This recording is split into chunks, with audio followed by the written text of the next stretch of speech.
aux institutions scolaires adventistes du territoire de l'Union des Antilles et Guyane françaises, en partenariat avec les familles, vise un parcours d'excellence pour les élèves et étudiants en les accompagnant pour un développement harmonieux de leurs capacités mentales, physiques, spirituelles, sociales, en vue de construire des hommes et des femmes porteurs et passeurs de solides valeurs. Faites le choix de l'éducation adventiste et devenez-en un promoteur.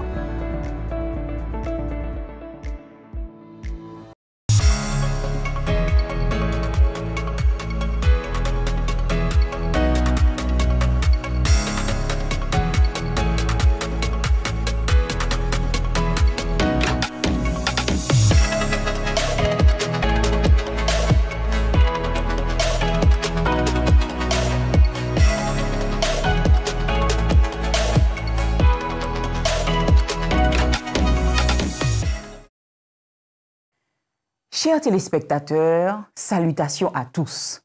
Dans le cadre de la Semaine de l'éducation, nous vous invitons à trouver des réponses quant à l'avenir de l'éducation adventiste à notre époque. Soyez donc les bienvenus et bonne écoute.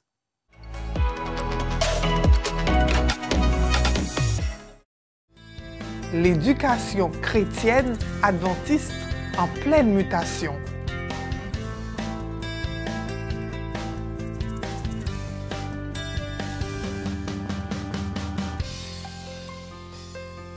Chers téléspectateurs, bonsoir.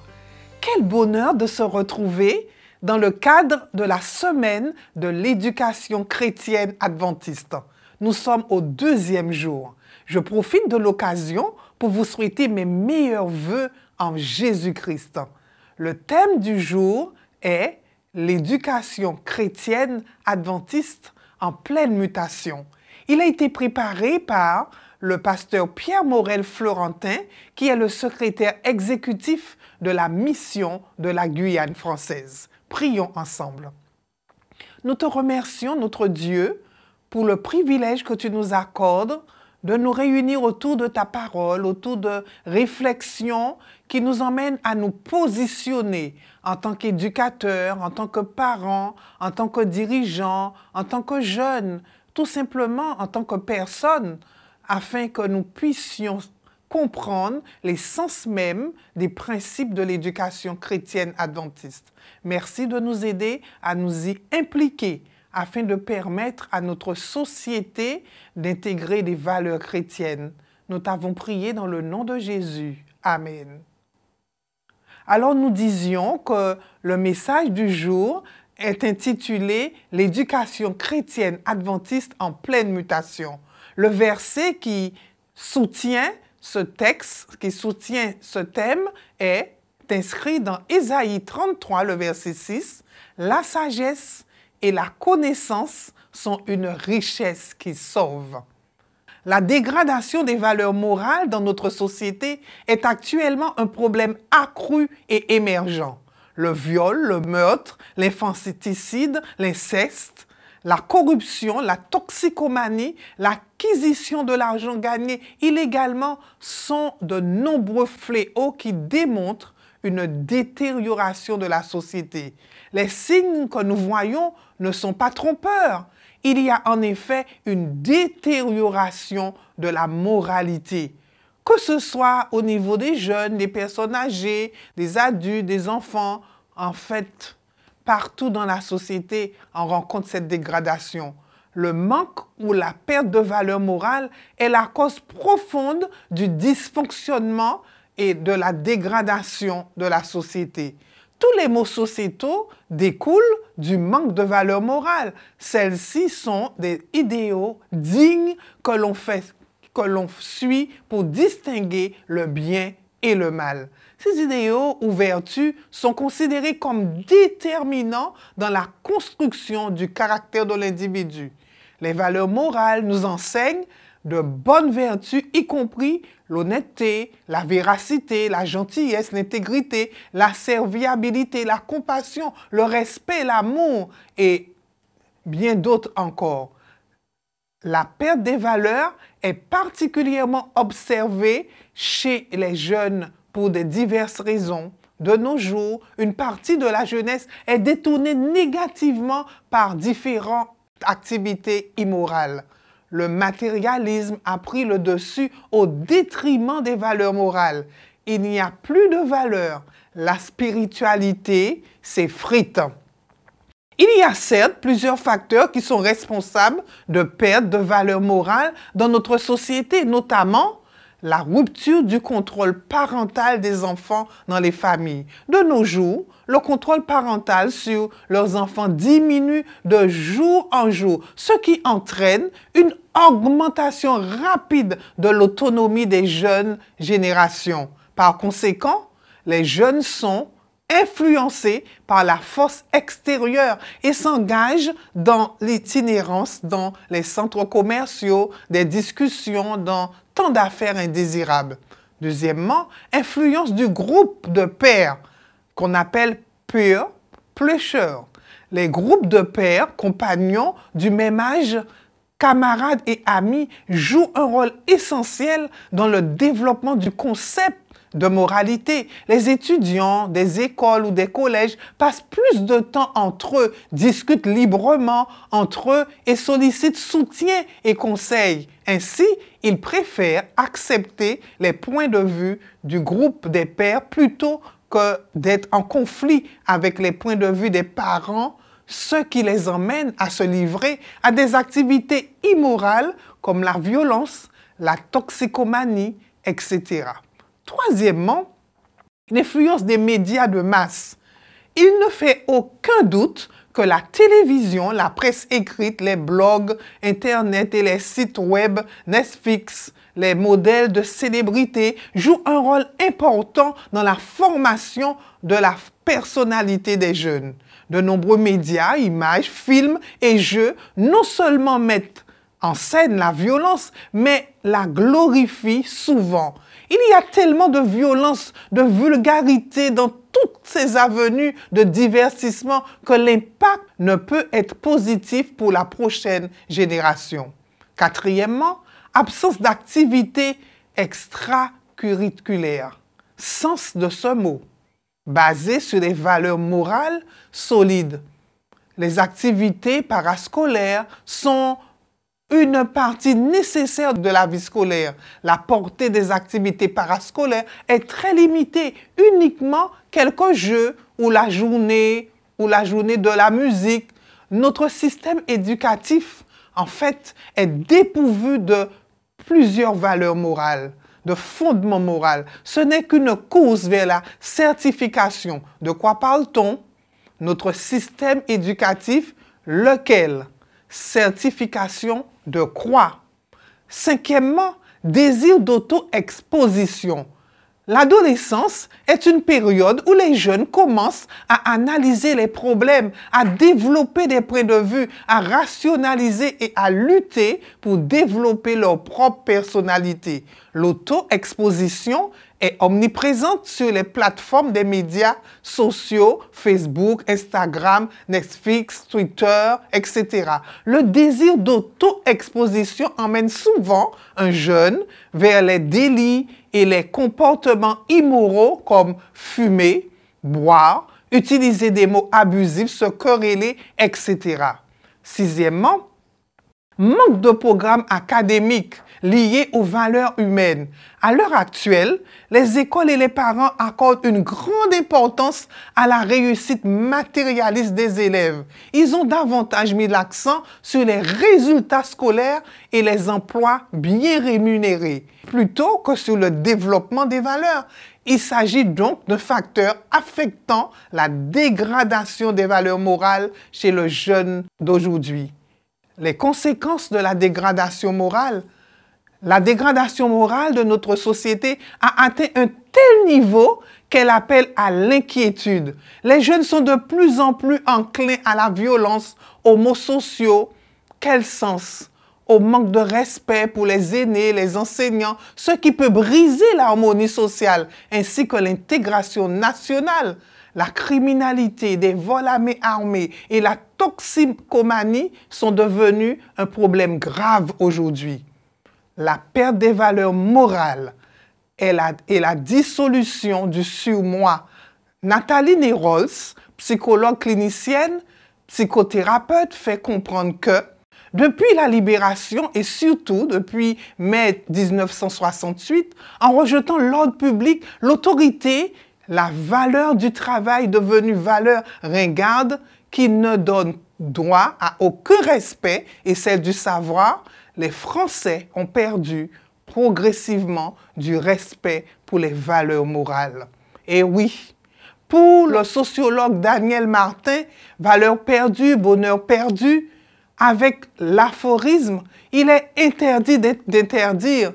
S'en est suivi la libération des mœurs, la peur du respect d'autrui, devenu mon égal, quelle que soit sa fonction, son âge, ses années d'études, et en perdant le respect de l'autre, on perd souvent le respect de soi-même. À cette perte s'est ajoutée la perte du respect de l'État. La dévalorisation des devoirs de chacun au profit de ses droits, d'où plus d'individualisme, plus d'égoïsme et moins de civisme. La perte de l'engagement personnel et du sens du devoir. La dévaluation de la religiosité qui imposait des règles morales. Nous sommes en effet passés en 40 ans d'un pays catholique avec quelques minorités religieuses et un petit quart d'individus qui n'étaient pas affiliés à un culte particulier, à un pays largement sécularisé. C'est la société qui a le devoir de transmettre à chaque enfant, puis à chaque adulte, les règles de moralité qu'elle a adoptées dans le cadre de ses valeurs fondamentales. Ce sont ces règles qui définissent le bien et le mal, le permis et le défendu, le possible et l'impossible.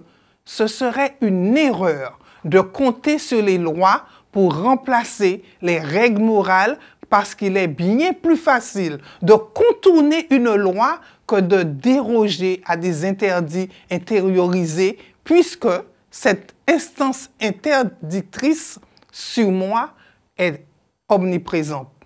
L'évolution de l'enseignement. Sous la Troisième République, les écoles transmettaient les mêmes valeurs humanistes.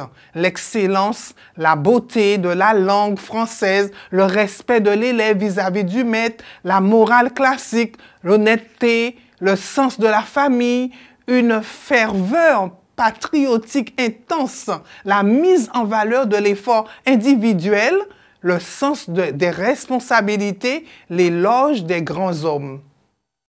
Puis, il y a eu mai 68 et la loi Jospin, de Lionel Jospin, en 1989, mettre l'élève au centre. Il ne s'agit plus de transmettre des savoirs, mais d'apprendre à apprendre. L'accent est mis sur le développement et l'affirmation de la personnalité au détriment de son effort d'écoute du professeur, qu'on ne respecte plus d'ailleurs, et la compréhension de soi, enseignement, dont le doute de l'utilité. Ainsi, à force de développer la personnalité des jeunes au détriment de leurs connaissances, et leur aptitude à les utiliser, les jeunes développent leur esprit de revendication et de critique sans habitude de travailler dur. Pour les élèves formés, c'est le triomphe du moi d'abord. Par conséquent, c'est le devoir de chacun de trouver une solution à ce problème crucial pour établir un monde de paix et d'harmonie qui dépend beaucoup de la jeune génération. À la lumière du constat, l'éducation chrétienne est la seule réponse à ce monde en pleine mutation.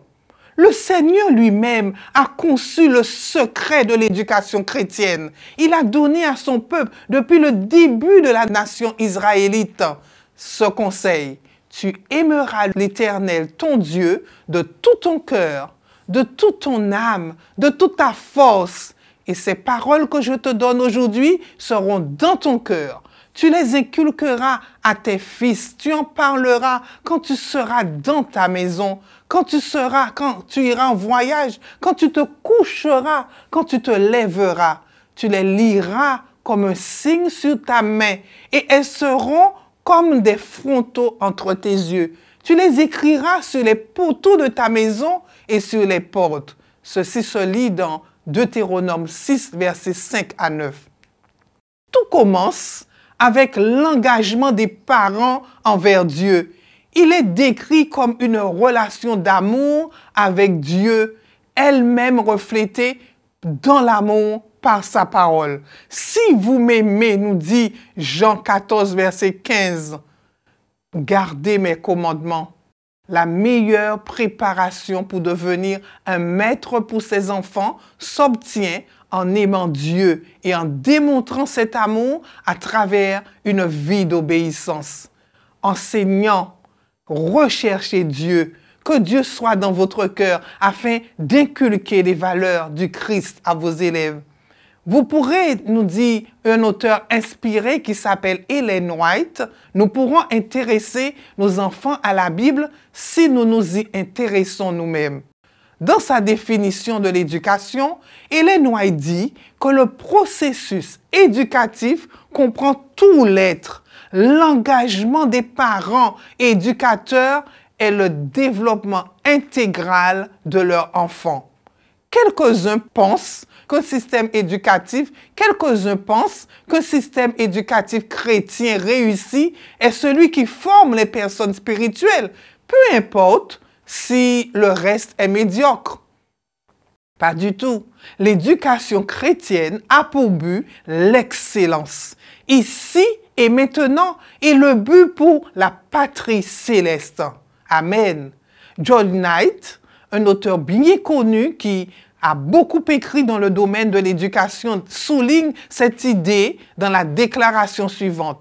L'éducation adventiste doit viser à développer tous les aspects de l'être humain et ne pas se concentrer uniquement sur l'aspect intellectuel, spirituel, physique, social ou professionnel. En somme, le but de l'éducation adventiste est l'épanouissement complet des êtres humains dans toute la période d'existence qui s'offre à eux, à la fois dans ce monde et dans le monde à venir.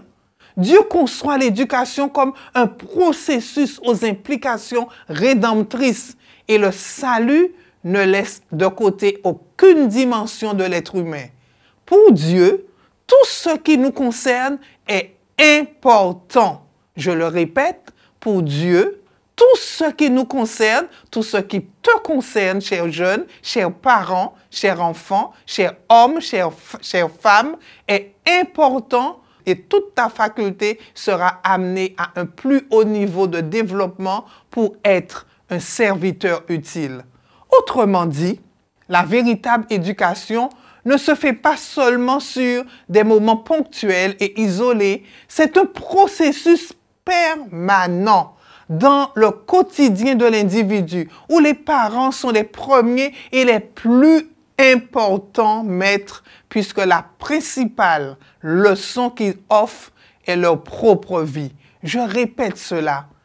C'est un processus. L'éducation est un processus permanent dans le quotidien de l'individu où les parents, pas l'autre, mais les parents qui ont mis au monde ces enfants sont les premiers et les plus importants maîtres puisque la principale leçon qu'ils offrent est leur propre vie.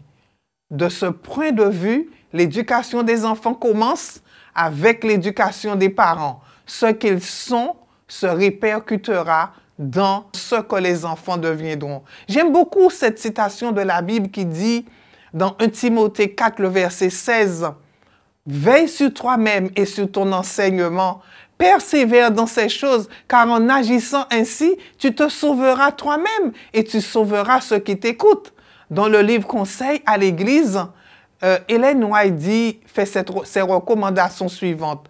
Nous concevons l'éducation d'une manière trop terre à terre et trop étroite. Il nous faut élargir notre horizon et viser plus haut. La véritable éducation est plus que la poursuite d'un certain programme d'études. Elle est plus qu'une préparation à la vie présente. Elle s'adresse à l'être tout entier et couvre toute l'existence. Elle est le développement harmonieux des énergies physiques, mentales, spirituelles et prépare l'étudiant à la joie du service. N'est-ce pas beau cela? Ici-bas, ainsi qu'à celle bien plus supérieure d'un service plus étendu dans le monde à venir. Au sens plus élevé, l'éducation et la rédemption sont une seule et même chose. Nous le savons, mais il est bon de le répéter. Quand on parle d'éducation, on parle de rédemption. C'est un moyen de salut. Nous ne pouvons pas passer à côté. Car dans l'éducation, de même que dans la rédemption, personne ne peut poser un autre fondement que celui qui a été posé, à savoir Jésus-Christ. Jésus est le fondement même de l'éducation, car Dieu a voulu que toute la plénitude habitât en lui. 1 Corinthiens 3, le verset 11. Le glorieux objectif de l'éducation dans son ensemble et d'une vie disciplinée est de rétablir l'harmonie entre l'homme et Dieu en vue d'élever et d'ennoblir sa nature morale pour que l'homme puisse à nouveau refléter l'image de son Créateur. Cette tâche était si importante que le Sauveur a dû quitter son palais céleste pour venir enseigner aux hommes comment acquérir les aptitudes pour une vie plus noble. La Bible, dans l'éducation chrétienne, c'est un moyen de formation intellectuelle. La Bible, en effet, est plus efficace que n'importe quel autre livre. Et cela me rappelle une expérience, un témoignage vécu dans un établissement scolaire aux Antilles et Guyane françaises où j'ai vu des enseignants enseigner et permettre aux élèves de lire, d'apprendre à compter, d'apprendre à conjuguer, d'apprendre du vocabulaire à partir des textes bibliques. Je dis roi Raslay, félicitations. Et j'encourage tous les enseignants de nos institutions scolaires et nos parents à prendre le livre céleste afin d'y inculquer des valeurs éternelles à leurs enfants. Ils auront à mémoriser et en même temps, ils auront à développer une culture spirituelle. Et même que tous les livres réunis, la Bible reste le livre des livres. La grandeur des sujets qu'elle traite, la noble simplicité de ses accents, la beauté de ses images stimulent la pensée et l'élève, mieux que ce soit, croit à tous égards. Aucune autre étude ne peut donner une plus grande puissance spirituelle que celle des vérités étonnantes de la révélation divine.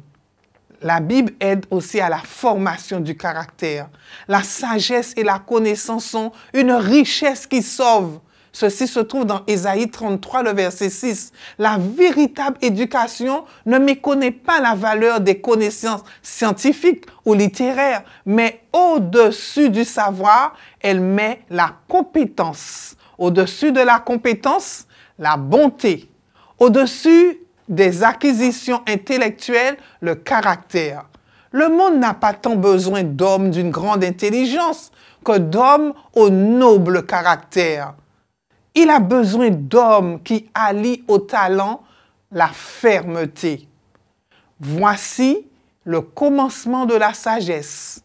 Écoutez bien le commencement de la sagesse. Acquiert la sagesse. Proverbe 4, le verset 7. La langue des sages rend la connaissance meilleure. Une éducation authentique transmet cette sagesse. Elle nous enseigne à utiliser au mieux toutes les connaissances, toutes nos facultés, et non l'une et l'autre d'entre elles seulement. Ainsi, elle nous emmène à faire face à toutes nos obligations envers nous et aussi envers nous-mêmes, bien sûr, et envers le monde et envers Dieu.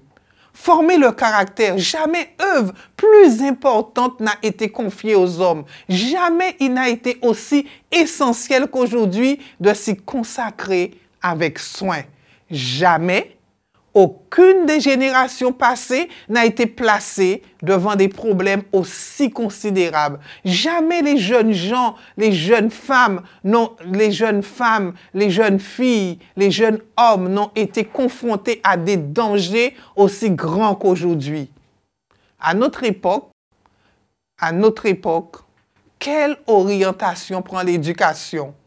À quelle tendance fait-on plus souvent appel? À l'égoïsme? L'éducation n'est bien souvent qu'un mot. Une véritable éducation fait contrepoids à l'ambition égoïste, au désir de puissance, au mépris des droits et des besoins de l'humanité, fléau de notre monde.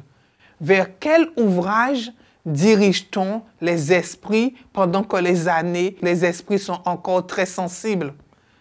À quel ouvrage dirige-t-on notre jeunesse pour étudier la langue, la littérature? À quelle source les mène-t-on? Au puits corrompu du paganisme antique? On leur demande d'étudier des auteurs dont chacun sait, sans discussion, qu'ils ne se soucient nullement des principes moraux. Et pourtant, nous devons réfléchir à cela pour nos enfants. Ce dont le monde a besoin vraiment, ce que nous avons besoin, ce que Dieu a besoin, ce sont des hommes, non pas des hommes qui s'achètent et se vendent, mais des hommes profondément loyaux et intègres, des hommes dont la conscience soit aussi fidèle à son devoir que la boussole l'est au pôle, des hommes qui défendraient la justice et la vérité, même si l'univers s'écroule. Allez-vous vous appliquer avec l'aide de Dieu, chers parents, chers éducateurs, à former de ces hommes-là? Chers jeunes, allez-vous vous abreuver à la source de Dieu dans sa parole de telle sorte que vous deveniez ces jeunes gens, ces jeunes filles? L'école adventiste a pour fonction d'éduquer les jeunes de l'Église pour le service de Dieu et de leurs semblables, et non pour le libre service à travers l'acquisition d'un bon boulot et d'un revenu confortable. Ce revenu, bien entendu, peut être un sous-produit de l'éducation adventiste. Cependant, il n'est pas au cœur de son objectif. Le service envers les autres était l'essence même de la vie du Christ. Il est donc l'ultime objectif de l'éducation adventiste. En harmonie avec la Bible, l'éducation adventiste développera les chrétiens pour qu'ils établissent des bons rapports avec leurs semblables. Mais plus important encore, les écoles adventistes éduqueront les étudiants en vue de leur citoyenneté dans le royaume des cieux. Alors, chers parents, chers élèves, chers éducateurs, harmonisons-nous, mobilisons-nous de telle sorte que nous puissions former des hommes, des femmes, des jeunes, des enfants qui soient fondés sur les valeurs chrétiennes et qui attendent le retour de Jésus. Pouvons-nous prier ensemble? Merci Seigneur de nous avoir interpellés ce soir. Merci de nous avoir rappelé comment il est important pour nous de nous abreuver à ta parole, de revenir aux fondamentaux de la parole de Dieu, des paroles inspirées, afin que l'éducation chrétienne soit un principe chez nous. Même si le monde est en mutation, mais que nous ne puissions dériver avec le monde, mais que nous gardions le cap et que nous sachions qui nous sommes et où nous allons. Merci Seigneur de nous aider à focaliser notre identité sur toi, toi qui es la colonne de base, toi qui es notre référent. Merci de faire du bien aux parents. Tu sais comment, dans ce monde difficile, les parents ont besoin de toi. Ils ont besoin de ton soutien. Ils ont besoin des énergies qui viennent de toi. Les enfants aussi, les jeunes, sont en proie à toutes sortes d'interactions, mais ils veulent, Seigneur, te servir. Alors donne-leur, Seigneur, cette force, donne-leur cette orientation, afin que ton Église, tes familles, tes écoles soient fortes pour la gloire de ton nom, et qu'ainsi que cette génération soit prête à t'accueillir. Nous t'avons prié ainsi dans le nom précieux de Jésus. Amen.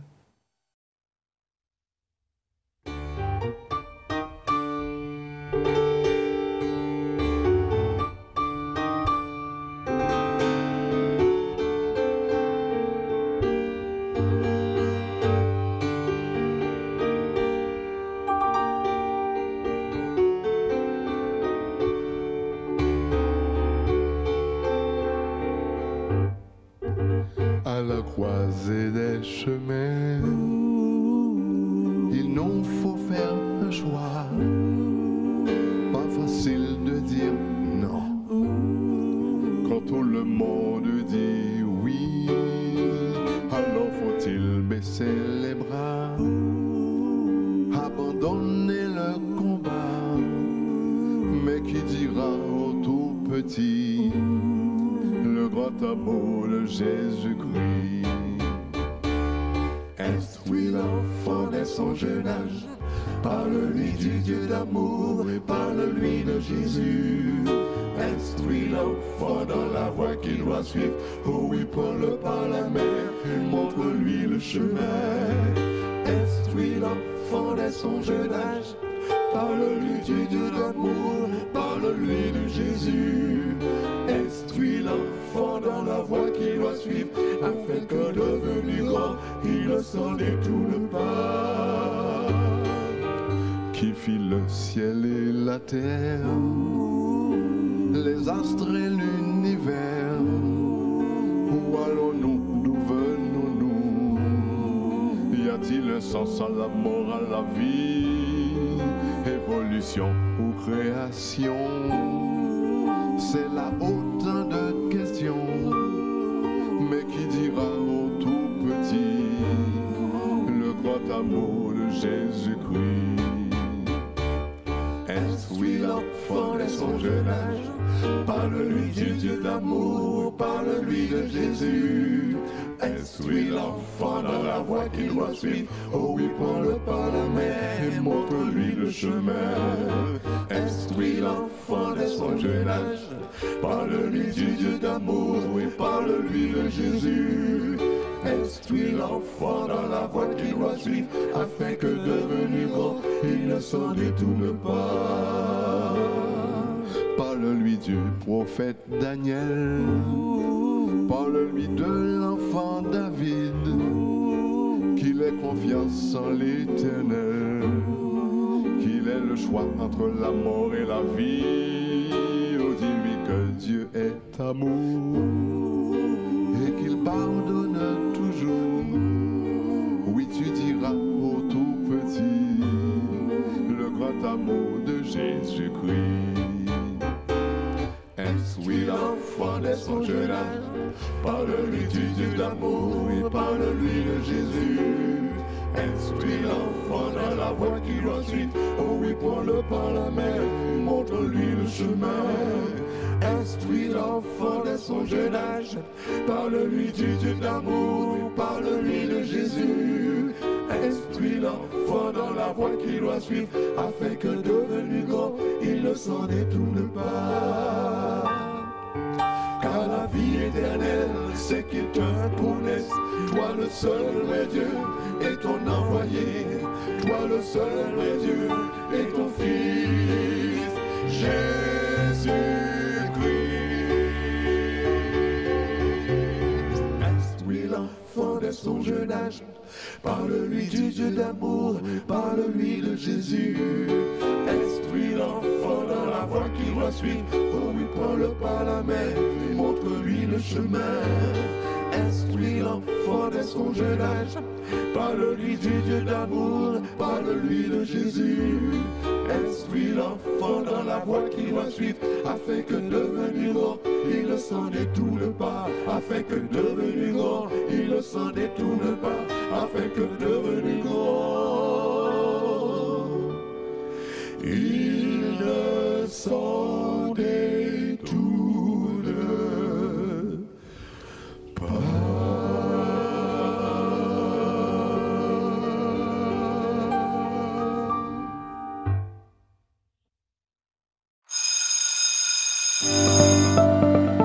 aux institutions scolaires adventistes du territoire de l'Union des Antilles et Guyane française, en partenariat avec les familles, vise un parcours d'excellence pour les élèves et étudiants en les accompagnant pour un développement harmonieux de leurs capacités mentales, physiques, spirituelles, sociales, en vue de construire des hommes et des femmes porteurs et passeurs de solides valeurs. Faites le choix de l'éducation adventiste et devenez-en un promoteur.